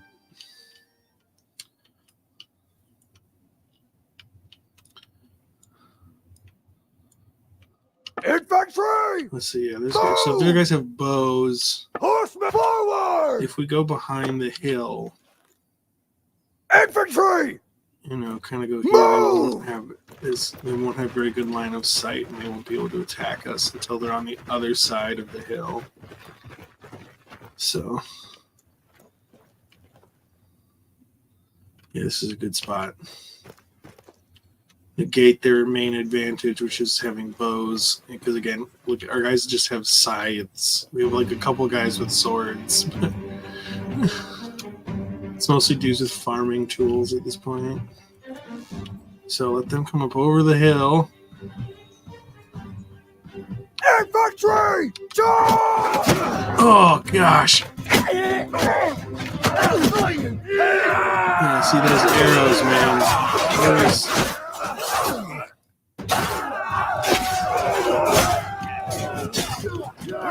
Got one, nice. Okay, we didn't actually only four losses. It's not as bad as I was afraid. I was feared we would lose a few more than that, but we only lost 4. That's good.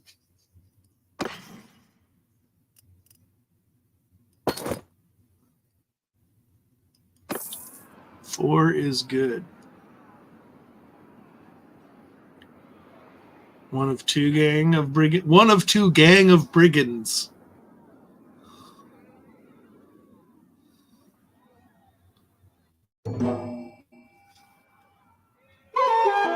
Nice. So we got 2 and 1. So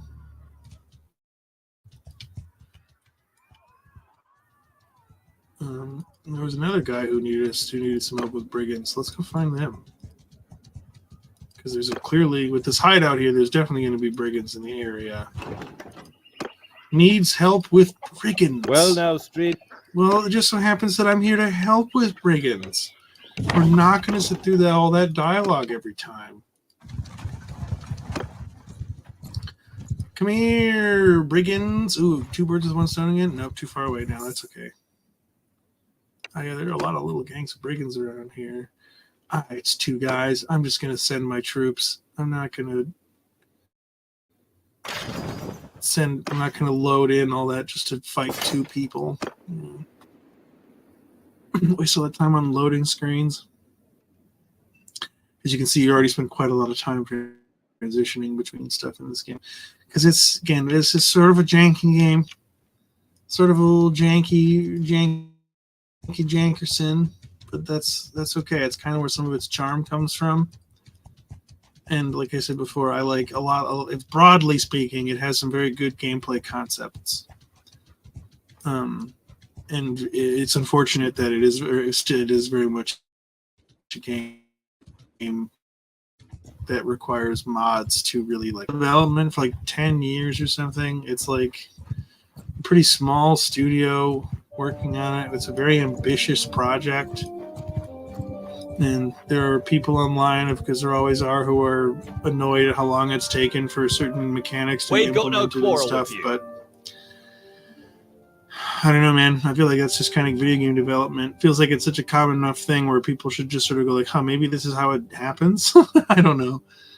But I have one with you, brigand. Give up now. We will load this in 5 to 16, but the thing is here, when you do an auto resolve, it tends to be a little bit more punishing than it would be if you did it in person. Not all the time, but a lot of the time it feels like that.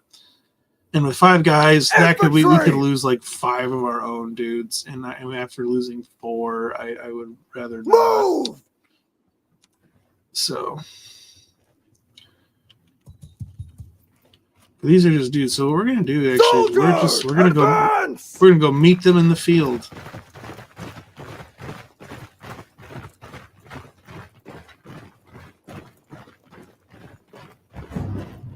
Okay, well, I don't have a shield yet. That's something that I need to remedy as well. I need to buy a shield.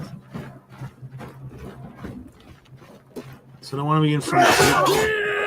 Beamed in the head by a rock or something. Ooh, nice.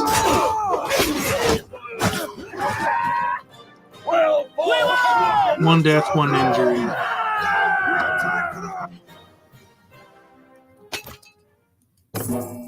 Okay, I'm going to level my guys up to 2,300 gold, which is not a lot, but for this point in the game, that's enough. Rank up my guys to Imperial Infantry. Because when we get to Tier 3, they'll be able to throw pylons, like the Roman javelins.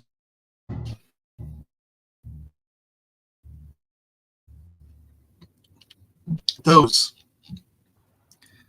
can be fucking dangerous if you get enough of them thrown at once. So we're gonna rank up all of our guys here. We're gonna go all 14 of them up to rank 2. Because then this means like we just have a little bit more of an edge against these brigand groups, and we'll ultimately take less casualties as well. Because it's more expensive to recruit new guys than it is to pay upkeep on already existing troops. It's cheaper, I should say. Okay, Bandit Base is too much for us right now. Well now, stranger, peace to... I wonder if this guy wants to take out 2 gangs of brigands. 2 gang of brigands.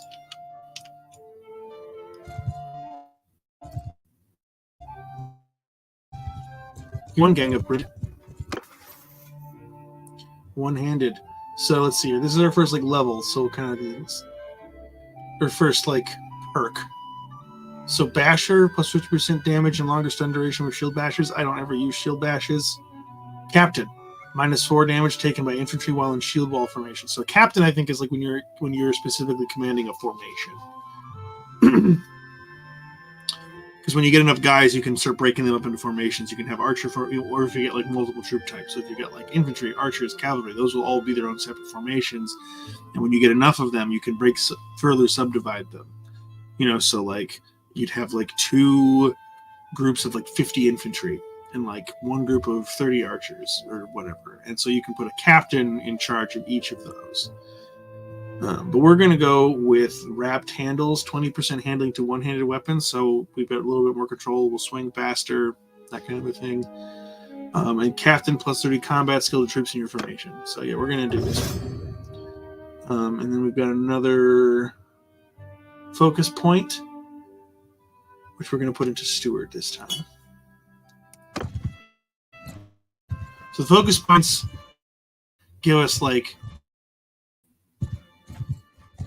thresholds for faster leveling up. Like if you hit, to a certain point, so like you can progress through some skill trees faster, a little bit faster. I think that's how it works. Like I said, I've been playing this game for a year. I still don't really understand how all the leveling mechanics work. Like, it's a little complicated, in my opinion. We've got no quarrel with but you kind of figure it out. And never take us alive, blah, blah, blah, blah, blah, blah. I'm going to attack you, and you're going to die. And that's just how it's going to go.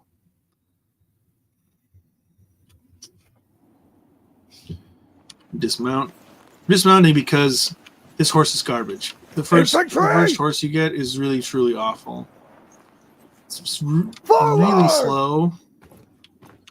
So, look at our guys. They all look like soldiers. They've all got padded armor and shields and stuff. Soldiers! Advance! Engage!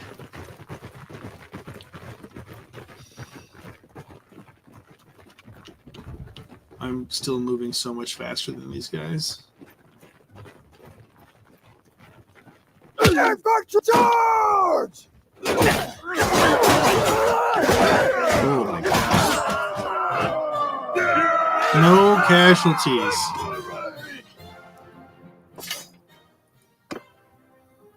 One of two, gang of brigands. I just love that it's gang. One of two, gang.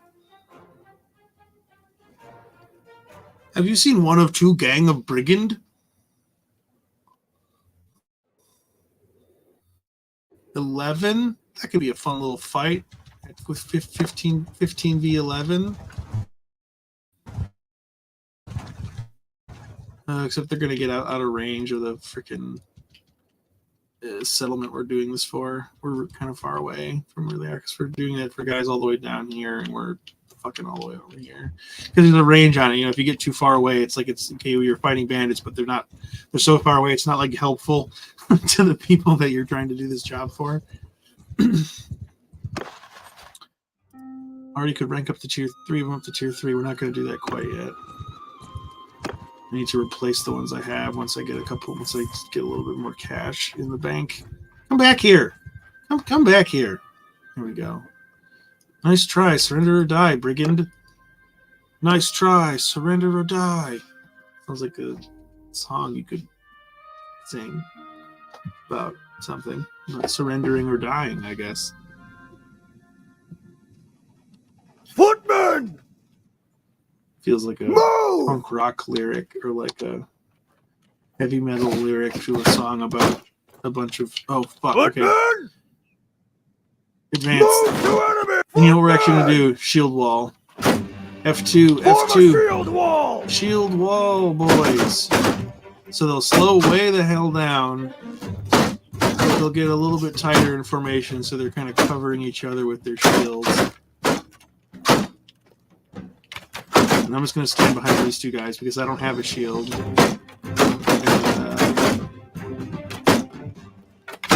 Infantry! Charge! Get in there!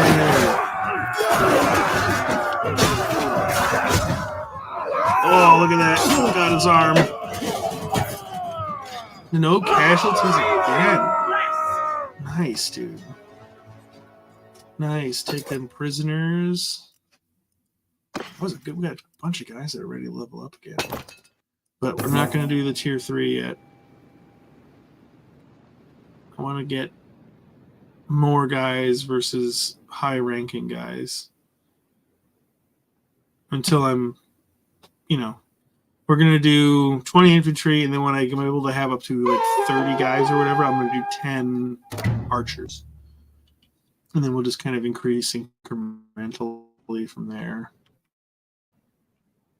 Because I feel like when you get to the point, like trying to introduce a new troop type into your army, right? If you can only introduce like 3 archers or 3 horsemen, you're not really getting anything out of that. It's just 3 guys that are now very vulnerable and aren't really contributing that much to the fight. So I like to do it like, okay, once I can get like 10 minimum of this new troop type that I want, then I will recruit them. And that'll be like for horse archers and stuff like that as well. Cool. So yeah, I don't know. Botania seems like there's a lot of action going on up here right now. So I'm gonna go burn to the ground. Okay, I'm gonna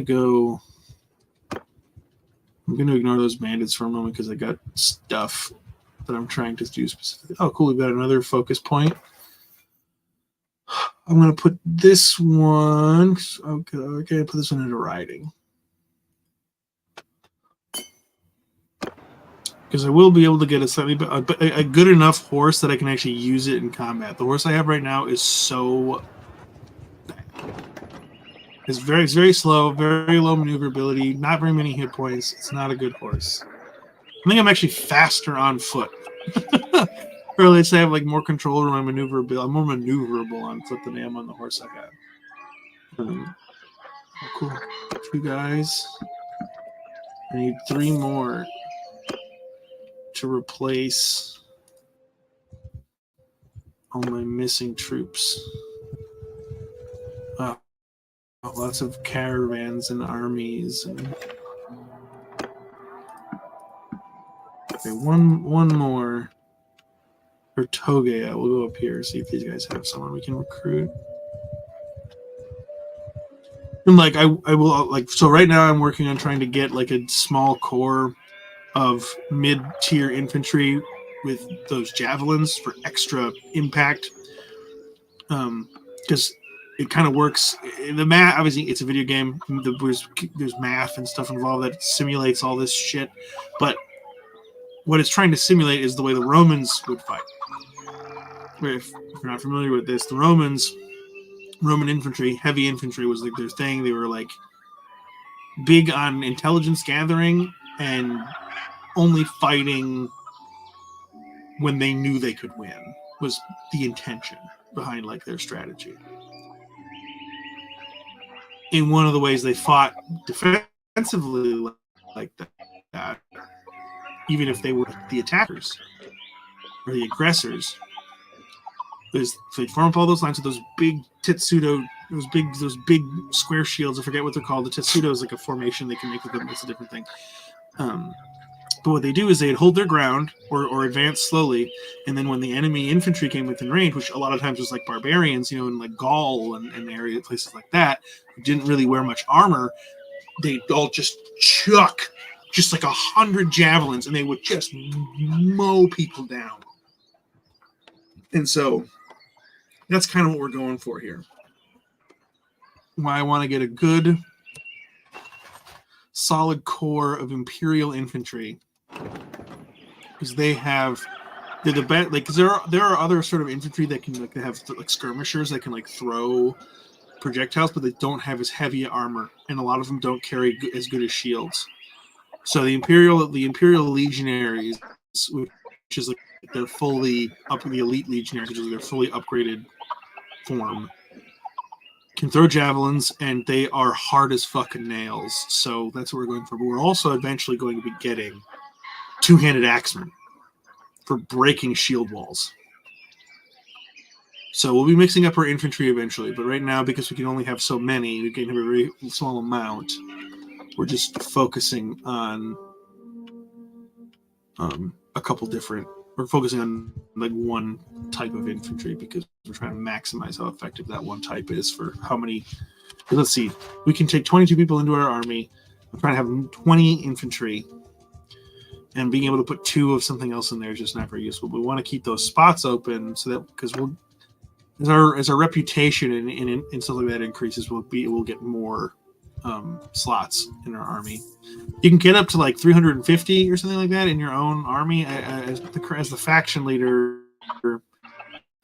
In that other game, I think I can have like 348 guys in my own personal party, which is a lot. Like you can win battles, small battles on your own with that many guys.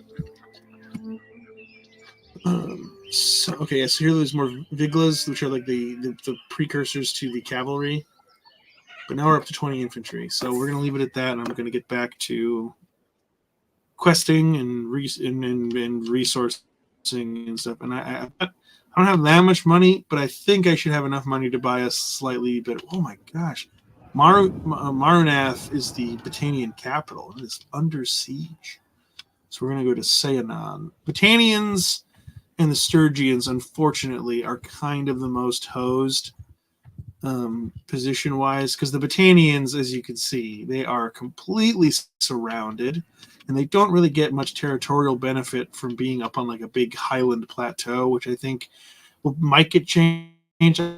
I know earlier in this year, I'm not running that up because it's not compatible with my mods. I'm giving the mods time to catch up. Added it so that like there's movement penalties and stuff, and morale penalties and stuff for like fighting in snow if you're not a Sturgian or a Battanian. Maybe I can't remember exactly how it works, but like there's elements like that are being incorporated, and I hope that at some point like the Battanians get some kind of advantage for like fighting on their home turf or something, because they really get the shaft being like in the middle of everybody. I can catch you. I'm going to catch you. See how he's in the forest? Because he's super fast. Time to die, brigand. Time to die, brigand.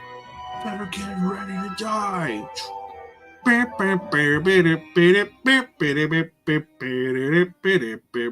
Andrew Buchanan one. I'm not like a huge like. Oh, hang on, I accidentally clicked this. Infantry! I don't like all of his albums, and I don't like all of his songs. The song that everybody knows, "Party Hard," in my opinion, it's not his best song. Like, not even close to being his best song. On the same album, "I Get Wet," he's got two other songs that are way better. "Ready to Die," Infantry! and "She Is Beautiful," which is my favorite, like, aggro love song. Infantry! Face that way! It's a great song. See, these guys are throwing rocks. Little silly men throwing rocks. Oh, that guy got just a rock bounced off his chest.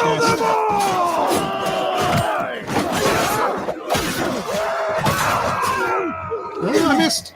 Oh, wow, he got a kill. Of course, it's always one of the upgraded guys they kill. They kill my infantryman, not one of my recruits. Of course.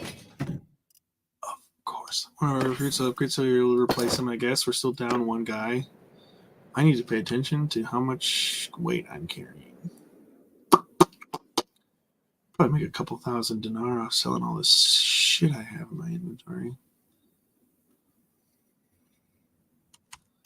Let's see.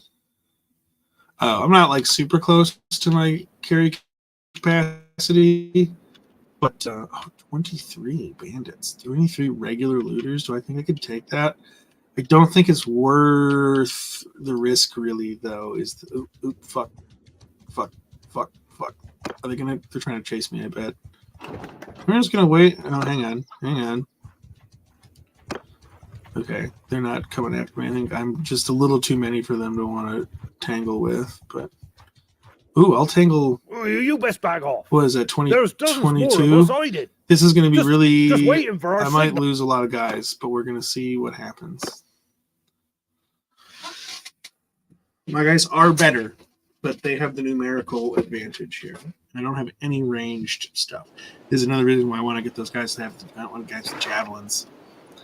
Get a little bit of ranged power.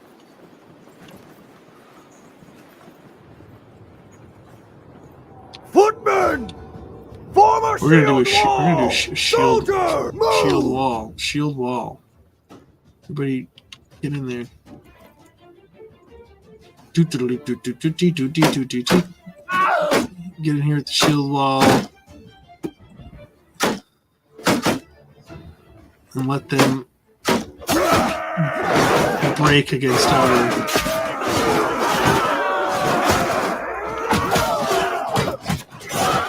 Got one wounded. 1 dead, 2 wounded.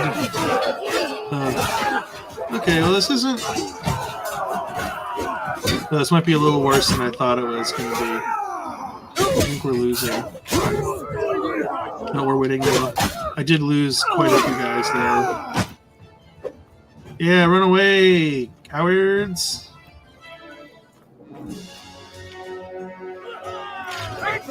Oh, we only lost 5. I thought that was going to be worse. It's still a little... I would have liked to have not lost 5, but I thought I was going to lose like 10.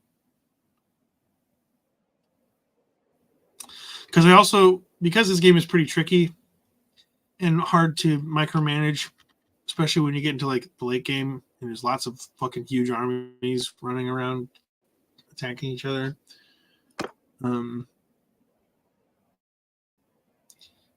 I usually have played it on like a slightly easier mode where my guys don't take quite as much damage as the enemies, just because it's like, again, it makes it a little bit easier. And with games that are this complicated, I like to kind of ease myself into it. But I'm not doing that this time. I'm playing all that stuff flat. You know, my guys take just as much damage as everybody else does. So I'm kind of trying to brace myself for steeper casualties when it comes to fights. Because I like to try and not take as many casualties as I can. Alright. I need to replace all those dead guys now.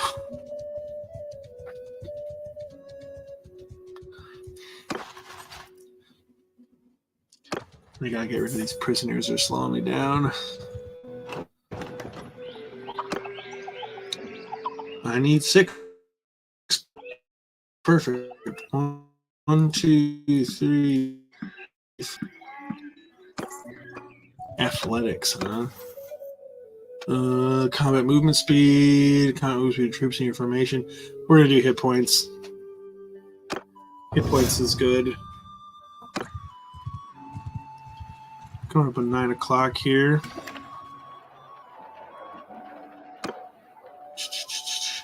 Probably play for a little bit longer, and I'm going to call it a night. I was thinking maybe I'd play to 10, but I need to take a break, and it's kind of one of those things where if I take a long enough break, we'll come back and it'll be like 30 minutes or something after the stream, so it'll just make more sense to end it. End the stream. Like, I don't care about that one. It's a merchant thing. I don't really care about doing any of that stuff. Ransom my prisoners. Trade all this junk. Is there any of this that I can use? Oh, fine wrapped shoes. Those are better than what I have. I don't have any arm guards, so we'll put those on, even though they're just cloth. I'm not going to do any of these silly headdresses.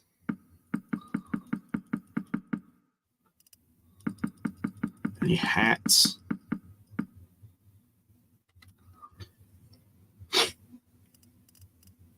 I do want to see if I can... I do want to buy a shield, though. Nothing that expensive. Oh, this is that expensive. I'm doubling my money, basically. I'm still making a profit. Okay, I'm going to get this shield. So I've got a shield now. That's good. Do these guys have one of the axes that I want? No. But the axe that I want, I think, might even be more expensive than this thing, so I don't know if I can afford it. I just want a better axe. But I don't think I have one. Can I get slightly better shoulder armor?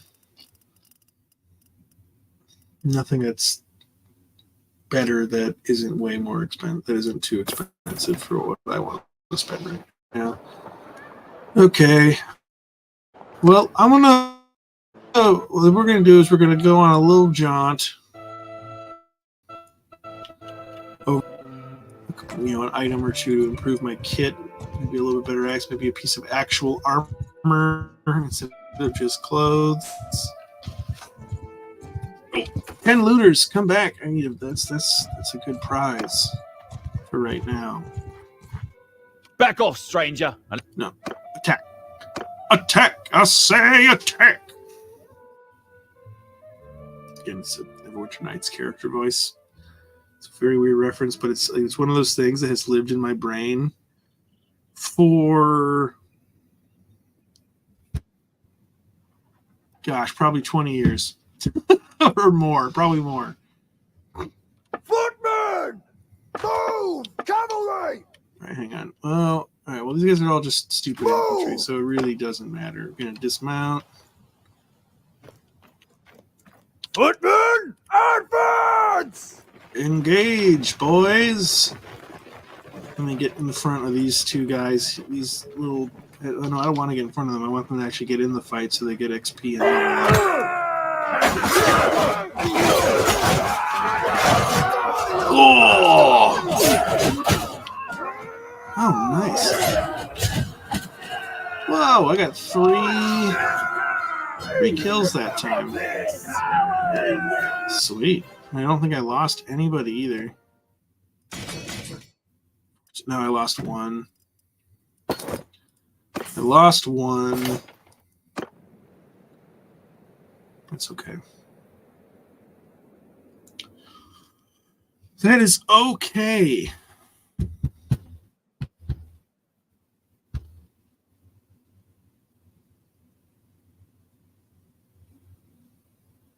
Loading. Paused. Paused. There we go.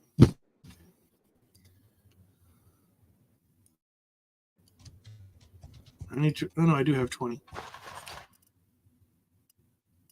Oh, 19, 20 including myself. That's fine. 20 including me. That's fine. That makes the math easier. Oh, 1 level and 1 skill point. Okay, so level. Actually, I want to put this into intelligence because steward is super useful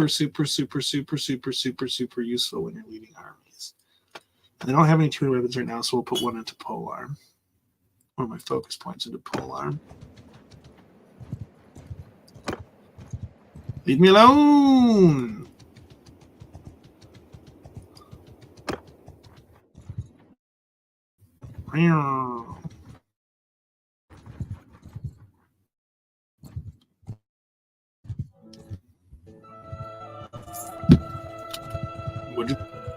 The art of the trade.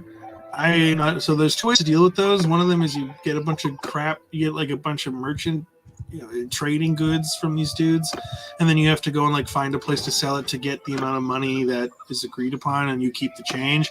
Or you can do what I do, and what is your name? Which is later on because I don't care about mercantile stuff, and just buy everything from him outright, and then just hang on to it and until you find a place to sell it, and then that's way easier to deal with. And honestly, I only really do those Art of the Trade quests because they increase your reputation with people in those towns. So I don't, when I'm at time I'm doing that kind of stuff, I have so much money I don't care. This guy looks like a sad basset hound with that haircut. I'll hunt down 2 gang of brigand for you. 2 gang of brigands, please. It's 2 guys. Not wasting my time on that. And we'll do 11. We'll do this 11 because they're going to move a little slower and we'll get more stuff. I have got no quarrel with you, but I have one with you, brigand. Give up now. You'll never take us alive.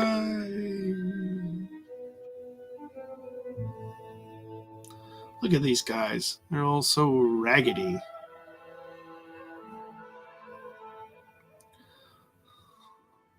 He's got holes in his pants. All right, see now here's the thing. This is bad ground. Forward! We're going to go here Forward! to give myself the best view. Infantry! Move! Wheel! Of what's going on here. And also because otherwise we're going to be running uphill the entire time, and that's going to put us at a disadvantage. Infantry! Forward! So we're going to make them run up the hill to us. Because again, even though this is ostensibly a very easy fight. Oh, except no, they're archers. So what we do... Ow, that hurt a lot, dude. I got shot. Infantry closing! I didn't realize they were all going to be archers.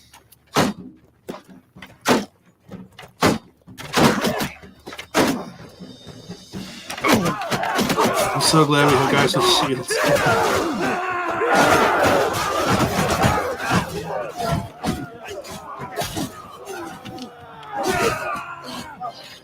Two deaths. I mean, it's not like I'm going to get to a point where I'm taking no casualties, but oh, hang on, here we go. Great. Pretty much everybody. This is more what I want. I want to just get most of my guys up to rank 2 before I push them up to rank 3, which I'm going to do now because I've got enough money. Erdus of Delmengus. Delmengus. Reminds me of a fictional character that's very much an inside joke with me and one of my very good friends. A post-apocalyptic, sort of like Mad Max style warlord. But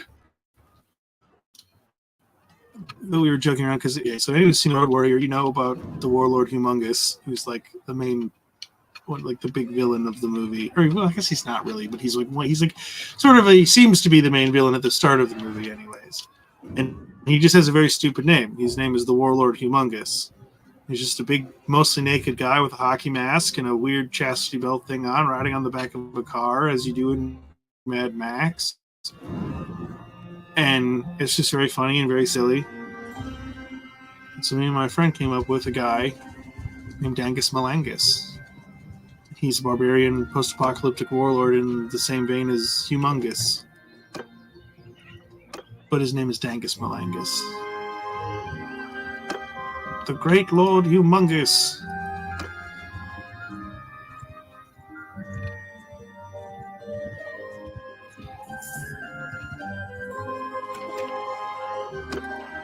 Or it could also be... We could probably do Army of Poachers. It's a lot of archer. See, the only reason I'm hesitant to do any of this stuff is because I have so few guys. Once I can get like 30, 40 guys, I'll be a lot more confident in my ability to handle all this stuff. They keep significant losses. Why do I keep trying to recruit troops? Britannians don't have that great of infantry. I want to trade. That's why I came here. I'm gonna sell a bunch of stuff. Ooh, rough tie bracers. Those are way better. We'll take those.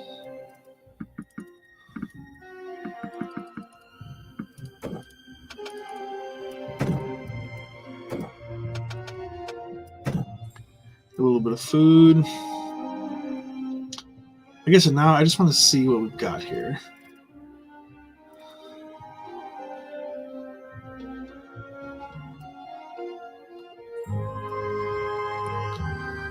I could get a much better spear. But the spear isn't actually that useful until I get a better horse. So maybe we try and get a better horse. Oh, I'm totally off screen. Didn't see that. I hope you all yawn too.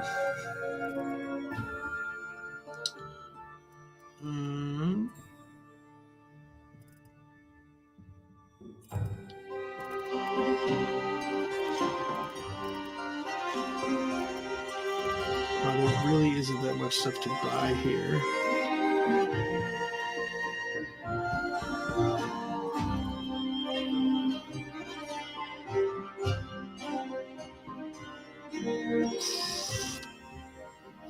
Buying male shoulder reinforcements, those are pretty good. They're kind of expensive, but we have almost 6,000 dinar, and we're already getting back 1,100 from the transaction.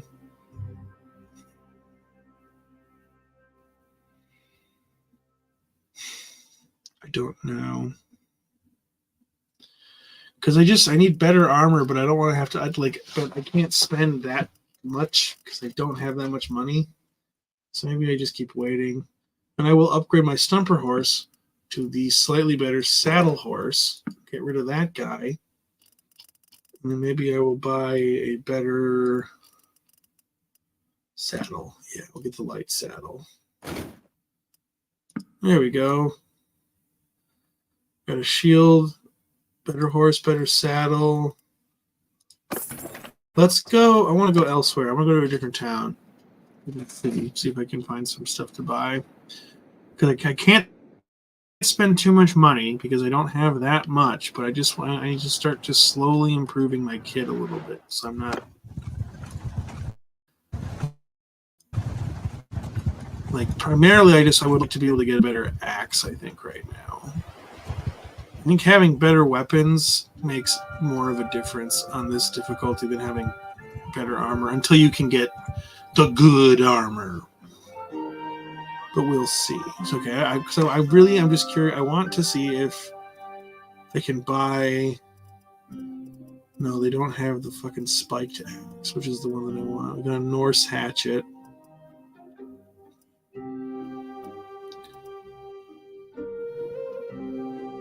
Thrust damage 41 period. Okay, this does more damage.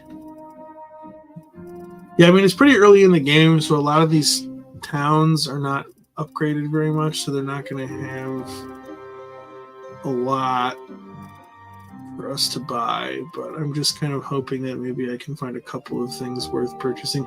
Get a wolf head, that'll give us a little bit more armor. That's pretty fine. I mean it's not very good, but we'll improve it later. I hummed it in the same key as the song. Highland tartan with chestplate. It's somehow not as good as my woodland garments.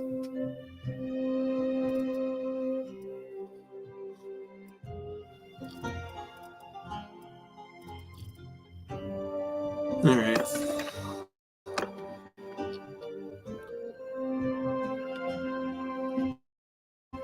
Let's grab these bandits.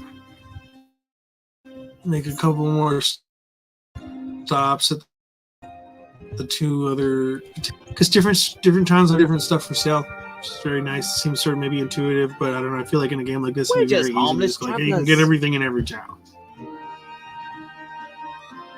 but you actually can't.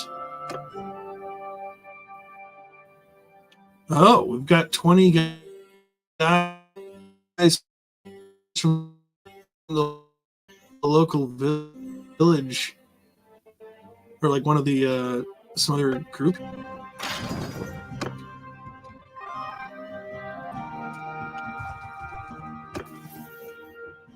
Medicine, more hit points.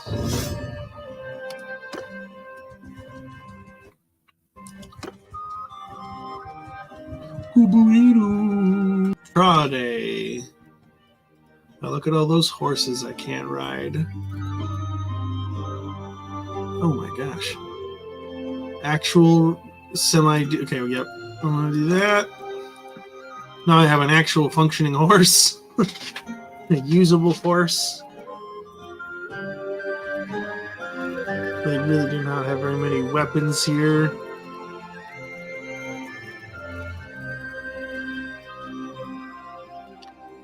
I just want a shoulder harness. Yes.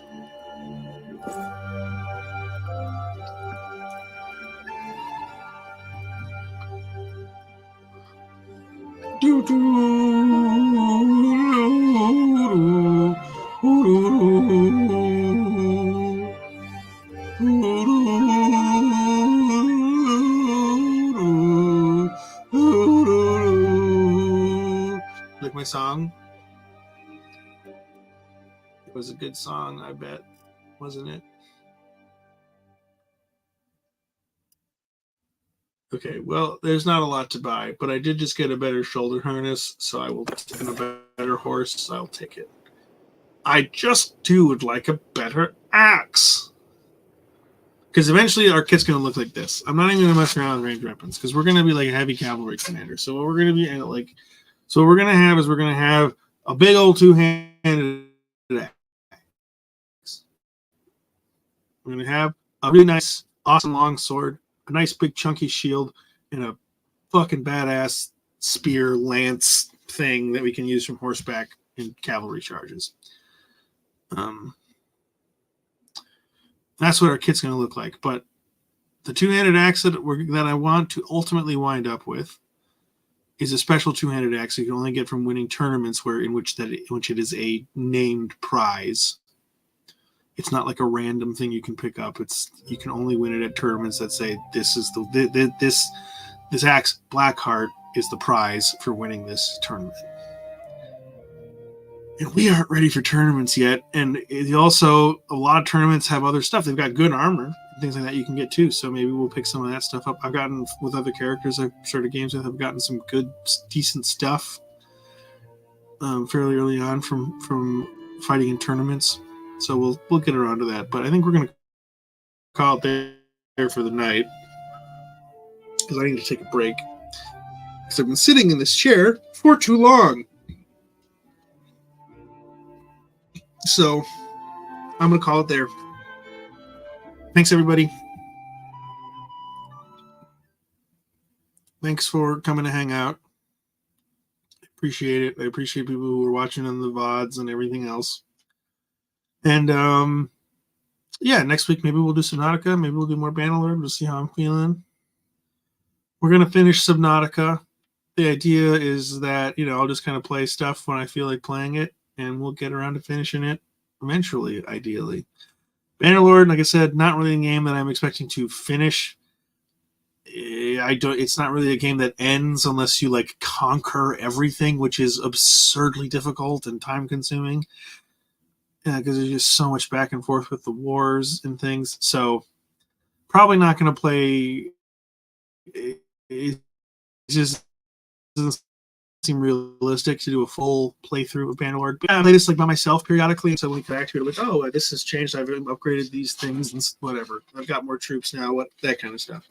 And, maybe we'll jump around between my other save files. I've got one, like I said, where I'm the king of a country, of a nation. And I've got really awesome armor, really good companions. I've got a huge extended family that I have as my commanders and captains in my army and governors of my many. I have a minor kingdom within a kingdom that I personally govern. Stuff like that. So I don't know. We'll see. I'm just futzing around, playing around, having a good time. But again, thank you for everybody for stopping by. We do have Chaos Scar. Same time on Monday, 7 p.m. U.S. Central to 10 p.m. U.S. Central. First session in a couple of months. We've just had some scheduling problems. People have been busy. People have been getting sick, so on and so forth. So hopefully nothing comes up and we're playing again on Monday. And I'll be back first level 3 session with my human storm sorcerer, Connor.